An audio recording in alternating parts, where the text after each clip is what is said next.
Hey guys, how are you? So today we are talking about my top 10 book recommendations for younger S&C coaches that are perhaps in their undergrad or athletes that are really interested in coaching, performance and strength and conditioning. I'm going to give you my main takeaway, or the main thing that I try and convey to other people from the book when I'm having conversations with S&C coaches or athletes that are really interested in S&C, because there's some really good stuff in each and every one of these books and some of them might surprise you. So without further ado, let's have a look. Okay, so we're not going in order of importance because they're all important, but the Strength Training Manual, the Agile Periodization Approach, is one of the books on the list. And that is because there's so much good information in here, and it's refreshing because it's written in first person, so it's very readable after you've gone into some heavy strength science books. To come into this and read in first person and get all the information that you get in a tone that's different can be quite refreshing. One of the main takeaways I share with younger S&C coaches is this concept of top-down and bottom-up approach. And that's because I see a lot of fantastic programming from some really promising young coaches, but they're always taking a top-down approach, which is amazing because they're organized, they've got their macro cycle and all their themes for their mesocycles and their microcycles, etc. It's amazing. They're putting the adaptation first and then working out the details behind that, and that's also amazing. But some simple things like they've got a 90-minute session when they've only got a 45-minute window, and some simple things like you've got everybody doing one exercise at the same time, that's going to create a bottleneck in the gym. There's not enough space, there's not enough equipment. So looking at really the top-down approach in terms of adaptations, what you want, etc., and what you actually have, like the constraints you have in the environment and with the athlete and the motivation, all that stuff, and then getting somewhere in the middle, that's where the perfect program lies for your individual athlete or your group of athletes. This is something I learned really early on in my career. When I was 19, I was a gym instructor, and it was always about bottom-up approach. So someone would come in for a gym induction or a revamp of the program, let's say, and it was like, well, what's your goals? What do you want to do? Good. Awesome, let's go and do that. But you quickly find out that, okay, well, they're not comfortable going in this area, or they prefer that type of exercise or whatever. So you quickly go from, okay, this is what we need to do, to like, this is what we can do. How do we move that somewhere in the middle to have a compromise that allows you to achieve the results but makes it realistic and achievable? So getting a balance of top-down and bottom-up approach is key if you're going to be a strength and conditioning coach. There's lots of other good things in this book, but that is one thing that I find myself repeating to a lot of young S&C coaches, so definitely worth mentioning in this video. So the next book I think you should check out is Bounce. Now, we've all heard the quote that hard work beats talent when talent doesn't work hard. And this book is all about anyone who believes in hard work will achieve success. Yes, you need to have some degree of talent to be a champion and excellent, but if you don't put in the hard work, you will never get there. So this is a really good one for coaches because it's a reminder that, you know, sometimes we see a kid in a development pathway and he's just not got the whatever it is, the X factor, the skills or whatever. But if that kid works hard, man, you're going to be so surprised at how he goes. And it's the same with psychology. You know, you can't judge a kid at 16 on how they're going to be as a man at 24. You just can't. So there's so much good stuff in this book, and one thing that springs to mind, although the book uses a different example because they don't mention BLA Rugby in this book, but an example that I can share with you from BLA Rugby, which isn't in the book, totally, definitely get the book, but it's from one of our wingers who's a very fast kid, or man now, and he was always very fast, and I just was always saying to him that he's able to get into the 1.5 club for 10 meters, okay, and below the 3.9 for 30 meters, okay. So he was running 3.95 for 30 meters, he was running 1.65 for 10 meters, then we got him into 1.62, and he was just mind blown. He'd never, no, there's no way, this is as fast as I can go, there's no way I'll be able to get into 1.59 for 10 meters. And then guess what happened? A player came in, we bought a player in, he was very fast. He started off at 1.67, but his speed input hadn't been, you know, that of a professional. So once we put in a proper speed program around him, this guy, Roy Lura, he got down to 1.5210 meter time. As soon as the other guys saw that it was possible, we had more people dip in to the 1.59, the 1.58 for 10 meters. Now that's fast. And that's just an example of environment. And also once you see a barrier is broken, once you see it's possible, then more and more people go through, just like the 1 mile time, and there's some good examples in the book. So don't put limits on yourself, work hard, follow a good program, and check out that book. Okay, so the next book that I would recommend is An Astronaut's Guide to Life on Earth. So I picked up this book by accident as a travel book, and I was absolutely blown away. You get some amazing insights into real preparation, and that's what we're all about. We're physical performance coaches, we're physical preparation coaches, we're athletic trainers. We need to plan, we need to prepare. We are preparing for the sport. And the level of detail that the author goes into around what these guys and girls have to do is amazing. So it really makes you take a back seat and go, wow, we can do so much more here. Again, keeping in mind the bottoms up and top down approach and all your science and everything, but it just really blew me away when I looked at the level of detail and how much preparation obviously they need to do, because it's life and death and there's so much money going into it. So it's really, really a good read. There's some great takeaways about teamwork and how close-knit they are. So even in my context of rugby, you know, how close, let's say, the bench is and the first 15 that are starting. Like now, rugby isn't thought of as, okay, you've got your first 15 and that's your squad and then the other guys might get on. It's like, if you're on the bench, you are part of the game and you will be coming into the game, and you've got to be ready and you've got to prepare just as much as the next guy. And it was amazing to see that, you know, the backup astronaut would go through the whole thing, the whole process with the astronaut, just in case at the last minute somebody took ill or something happened. And I was just blown away by it, and I think it's a book that every S&C coach, every athlete, everybody should really read this book. So let's take it back to strength and conditioning through a book that looks at skill acquisition, dynamic system theory, and that is strength training and coordination, an integrative approach. So one of the most important things about S&C is to, okay, what adaptation do we want and how do we get it? And we might be quite linear in how we go about that. However, there is adaptation through variation as well, and we want our athletes to be able to handle and be coordinated enough to handle whatever challenges come at them. So there's attractors and fluctuators, and it makes for a very interesting read, or a very insightful read. It's one of those books that I think has levels to it that are applicable for someone that's reading it in undergrad, and then you'll go through a few years and then you'll come back and you'll get something new out of the book. So it's definitely something I recommend from that point of view, skill acquisition through dynamic systems theory. And again, just because we go through that, okay, I want to get better at squat, I make my athletes squat, and then we just follow, you know, that kind of block approach, or even if it's concurrent training you're doing but there's always a squat in there, that's amazing. But there should be room for an athlete to have to solve movement problems, okay, and create solutions to problems that we're throwing at them. Again, it's not the bulk of your program, but if you read the book, you'll have some really good examples of how and when you can bring in some complex training and ultimately challenge your athletes to be more coordinated, have better movement solutions, and potentially be more robust for situations in a sporting context.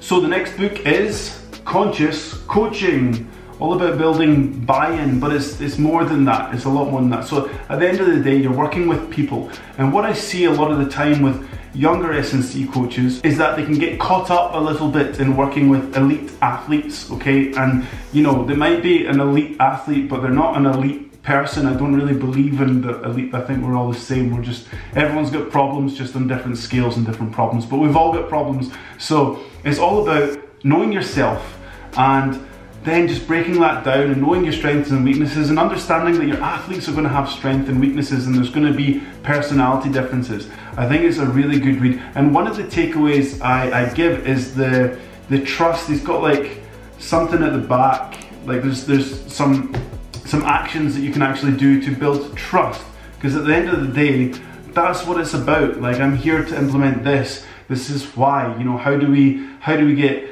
me to trust you and you to trust me, that we're going to be doing the right thing for you and the goal and that. So there's some really clear information in there, because again, sometimes we come in too top heavy with the science and we forget that we're not talking to robots, we're not training robots, we're dealing with people. So it's definitely a worthwhile read. So we're going to stick with the theme of people for the next book, which is Black Box Thinking, which comes from the same author as Bounce, a book that we looked at already. So, you know, no guesses to one of my favourite authors. However, this book's amazing. It's amazing. I'm not going to get into takeaways and why you should read it. I mean, there's so many good and real examples in there that you'll read this in like a day or 2 days. I'm going to just mention cognitive dissonance. We're all guilty of it. It's something that you need to be aware of, and you know, self-reflection helps that. But read this book, Cognitive Dissonance. That's all I'm going to say about it. Okay, so let's bring it back to really practical S&C, and I appreciate that there's 1,001 softwares out there that you can organise your training program, etc, etc. But I think this book is really worthwhile reading if you are a young strength and conditioning coach. So the Coach's Guide to Microsoft Excel, which for some people watching will laugh and find that ridiculous. But Excel is something that is really amazing for program design, and it's really amazing for collecting lots and lots and lots of data. If you're going to be with a squad for a long period of time, then a good old flat list and pivot table will do you wonders. So if you don't know what those are, then definitely check out this book, because they're the basics. But this walks you through how to design a really aesthetic looking program, but also makes it really easy, this template, to put into various different squads and collect all the data in one area. Again, appreciate that there's so many softwares out there, we've got AI, etc, etc. But Excel is old school and it's classic for a reason. It works really well. I still use it, then I upload to Google Sheets, free. So definitely worth checking out this book if you're struggling a little bit with Excel, or like some interns that sort of, you know, I give them a program design task and they send it to me in Microsoft Word. So that's not cool. So yes, definitely worth checking out if you're a young S&C coach. Very practical, very handy, and is something, you know, it took me when I was in my undergrad, you got SPSS and stuff, which you don't use after unless you're doing research. I wish I had this book when I was way back doing my undergrad, because I had to fumble around the internet and YouTube and like make mistakes. It took me ages and ages to build like the perfect form that I wanted to build and the perfect worksheet. If I had this book way back then, I would have saved hours and days of time. So definitely worth checking out. Okay, this next book I think is really applicable in this day of age. It was actually recommended to me and it was gifted to me, and I didn't read it for the longest time because I just judged the title and I thought, well, that's pretty obvious, I don't need this book, I think I know exactly what it's all about. And then one day, for whatever reason, I picked it up, I read it, and I was blown away. So the book is The Subtle Art of Not Giving a Hoot. Not caring too much. Let's change, I don't know, can I say that on YouTube? I don't know if I can, but I'm not going to. So I think you'll agree the currency of the internet is attention, and what takes our attention and draws our attention. And this book just highlights how we can prioritize our attention to what's important and what's not important. And there's lots of good examples in that, and it's really a good read. I was surprised. This is one book that it was gifted to me because they're like, no, you need to read it. I thought, no, I know how to not care if something's not important, but actually it puts things in a new light, and it really allows you to prioritize the things that matter, and therefore master and get better at the things that matter, and just disregard the things that aren't that important. So definitely worth putting on your list and checking out. So The Tattooist of Auschwitz is an amazing book, and I've probably murdered that pronunciation, probably got that terribly wrong. However, it's an amazing book, and you're probably wondering why I've included this in a strength coach / athlete S&C book recommendation. So let me share. Resilience. I'm fascinated. I love films and books from this time period. It baffles me, it amazes me the resilience of the people during, and the psychology of it all, you know, from both sides, like the psychology and the resilience, and you know, just trying to better understand us as a species, and you know, why we've done the things that we've done to each other. It baffles me, and it intrigues me, and that's why I really enjoy books about it. But in particular, the takeaway from this is like, man, however tough your life is now, oof, like, people have suffered in the past. So it puts things in context, and you know, it's not to say that if you're having a really bad day, you shouldn't be feeling that way. Yes, you should. If you're having a bad day, you should feel like you're having a bad day, and that's okay. And you know, not every problem has to be huge in order for it to be a problem, but it just gives some perspective, and it kind of links in back with that the previous book of The Subtle Art of Not Caring, and prioritizing where your attention goes and what's important to you and what's going to be important in 5 and 10 years. So a really good read, fantastic read, and again, it just kind of puts things in perspective. You know, we sometimes think our field is tough and there's things that are going on, but you know, it ain't that tough. My goodness, we got it easy. We got it easy.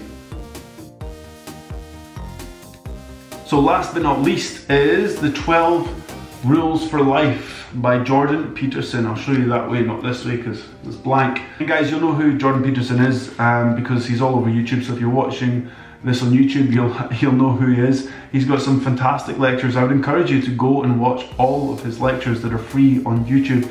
I mean, the man goes into a topic and just explores it till the end, and really deep thinker, and that's why I bought his book, because I watched his lectures and I thought, this is amazing. I'm gonna get his book and have a good read of it. So there's so many takeaways that are applicable to a developing S&C coach. One of the things that might be not most useful, but one of the things to think about is the chapter in treat yourself like somebody you are responsible for helping. So in our context, that would mean, are you programming yourself? Are you following the nutrition, the sleep, all the advice that you give to your athletes? You know, those people that you're responsible for helping, you treat them with the best that you possibly can, give them the most attention and all the information, and you know, are you doing that for yourself? Like, are you following through in that? Are you exercising as you should be, etc., etc.? That is something that, you know, we tend to get away from, especially perhaps not in the early days, but certainly as you go through your career and you get busier and busier. I think making time for yourself and treating yourself as if you're someone that you're responsible for is a really good way to summarize an approach that you can adopt when you're trying to organize your life and your training and staying healthy. Because, you know, if you're healthier, you're going to perform better, which means you're going to be better in your job, which means you're going to give a better service to your athletes. Okay, so I think that's one that really applies, but I would recommend reading the whole book, of course. There's lots of golden nuggets in there that you'll take away.